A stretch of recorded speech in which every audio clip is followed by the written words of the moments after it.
Hello दोस्तों, आज हम आपको संतोषी माता के व्रत की कथा बताएंगे।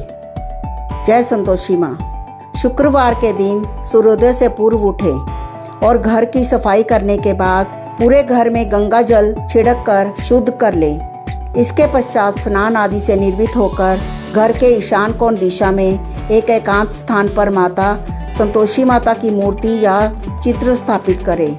पूर्ण पूजन सामग्री तथा किसी बड़े पात्र में शुद्ध जल भर कर रखें। जल भरे पात्र पर गुड़ और चने से भरकर दूसरा पात्र रखें।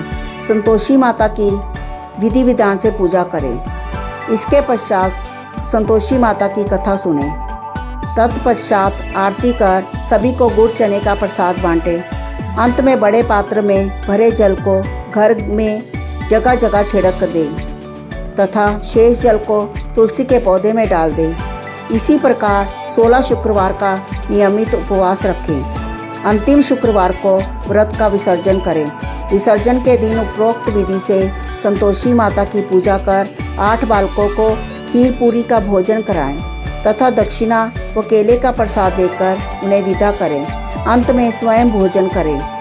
इस दिन व्रत करने वाले स्त्री पुरुष खट्टी चीज का ना ही स्पर्श करें और ना ही खाएं।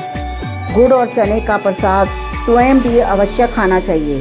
भोजन में कोई खट्टी चीज, अचार और खट्टा फल नहीं खाना चाहिए। व्रत करने वाले के परिवार के लोग भी उस दिन कोई खट्टी चीज नहीं खाएं। शुक्रवार की व्रत कथा। एक बुढ़िया थी, उसका एक ही पुत्र था। बुढ़िया पुत्र के विवाह के बाद बहू से घर के सारे काम करवाती, परंतु उसे ठीक से खाना नहीं देती थी। ये सब लड़का देखता पर माँ से कुछ भी नहीं कह पाता।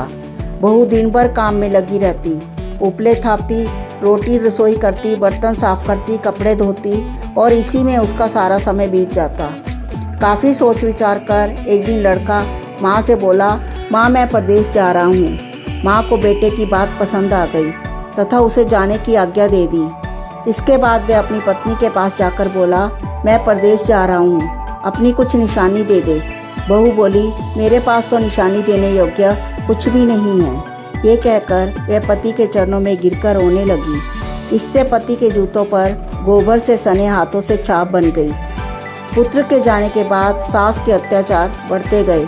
एक दिन बहू दुखी हो मंदिर चली गई। वहाँ उसने देखा कि बहुत सी स्त्रियाँ पूजा कर रही थी। उसने स्त्रियों से व्रत के बारे में जानकारी ली तो वह बोली कि हम संतोषी माता का व्रत कर रही हैं, इससे सभी प्रकार के कष्टों का नाश होता है। स्त्रियों ने बताया, शुक्रवार को नहा धोकर एक लोटे में शुद्ध जल लें, गुड़ चने का प्रसाद लेना तथा सच्चे मन से माँ का पूजन करना चाहिए। खटाई भूल कर भी मत खाना और ना किसी को देना। एक वक्त भोजन करना। व्रत विधान सुनकर अब वह प्रति शुक्रवार को स्वयं से व्रत करने लगी। माता की कृपा से कुछ दिनों के बाद पति का पत्र आया। कुछ दिनों बाद पैसा भी आ गया। उसने प्रसन्न मन से फिर व्रत किया तथा मंदिर में जा अन्य स्त्रियों से बोली, संतोषी माता की कृपा से हमें पति का पत्र तथा रुपया आया है। अन्य सभी स्त्रियां भी श्रद्धा से व्रत करने लगी। बहू ने कहा, हे माँ, जब मेरा पति घर आ जाएगा तो मैं तुम्हारे व्रत का उद्यापन करूंगी।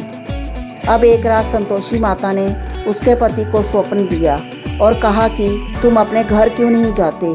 तो वो कहने लगा, सेठ का सारा सामान अभी बिका नहीं, रुपया भी अभी नहीं आया है। उसने सेठ को स्वप्न की सारी बात कही तथा घर जाने की इजाज़त मांगी, पर सेठ ने इनकार कर दिया। माँ की कृपा से कई व्यापारी आए, सोना चांदी तथा अन्य सामान खरीद कर ले गए। कर्जदार भी रुपया लौटा गए। अब तो साहूकार ने उसे घर जाने की इजाज़त दे दी। घर आकर पुत्र ने अपनी माँ व पत्नी को बहुत सारे रुपए दिए। पत्नी ने कहा कि मुझे संतोषी माता के व्रत का उद्यापन करना है। उसने सभी को न्योता दे उद्यापन की सारी तैयारी की। पड़ोस की एक स्त्री उसे सुखी देख ईर्ष्या करने लगी थी। उसने अपने बच्चों को सिखा दिया कि तुम भोजन के समय खटाई जरूर मांगना।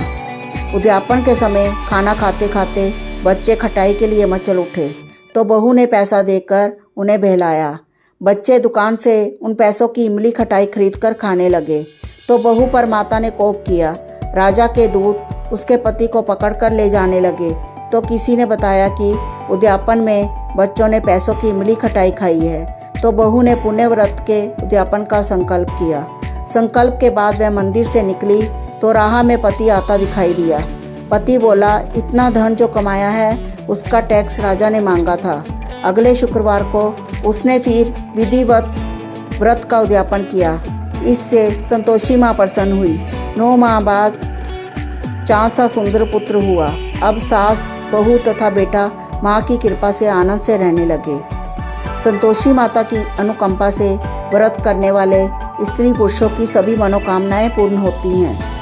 परीक्षा में सफलता, न्यायालय में विजय, व्यवसाय में लाभ और घर में सुख समृद्धि का पुण्य फल प्राप्त होता है। अविवाहित लड़कियों को सुयोग्य वर शीघ्र मिलता है। धन्यवाद।